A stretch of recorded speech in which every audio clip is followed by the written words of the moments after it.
אם אליהו הנביא היה בא אליכם ומדבר איתכם, הייתם מאמינים לו? בואו נראה מה הוא אומר בתנא דבי אליהו, פרק י"ח. חי!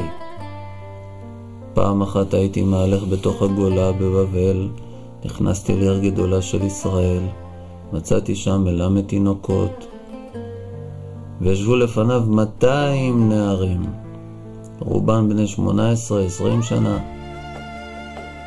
בשנה אחרת חזרתי לשם ומצאתי את התלמידים, ואין רבם ביניהם, אלא בן אחד בלבד, שהוא היה בן בנו. בשביל מעשיהם המקולקלים של אותם נערים, מת רבם, מתה אשתו, מת בנו, מת בן בנו, ומתו כל הנערים, רובם בני 18, בני 20, לא נשתערו, רק הקטנים. זאת אומרת, אליהו הנביא מגיע לחיידר, מגיע לבית ספר, הוא רואה הכל מלא. לאחר זמן חוזר, הוא רואה הכל מצומצם, רק הקטנים נשארו, כל ה-18-20 הסתלקו, הרב שלהם הסתלק, אשתו, בנו ונכדו. מה קרה פה? הייתי בוכה ומתענח עליהם, כאב לו לאליהו הנביא.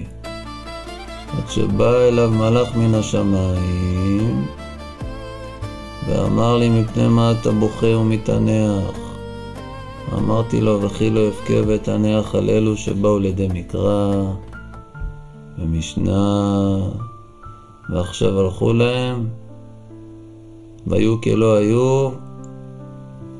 אמר לי, לא יפה עשית שאתה בוכה ומתאבל ומתענח עליהם. אמרתי לו, מפני מה? מה קרה להם? מה, נפל עליהם איזה טיל, איזה קסם? מה, היה שם פרוטקשן? היה איזה אטום? מה קרה? אמר לי, הם היו עושים דברים מכוערים, דברים שאינם רואים ומקולקלים בעצמם.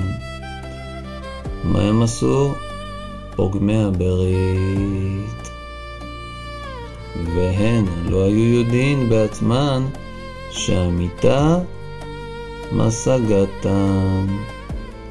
אומר לך אליהו הנביא שהמיתה רודפת אחרי מי שפוגם, שיש לך בברית הוויה ושדי, יש לך מזוזה ניידת, אתה המזוזה, אבל מי שפוגם במקום הוויה ושדי נהיה נחש ושטן.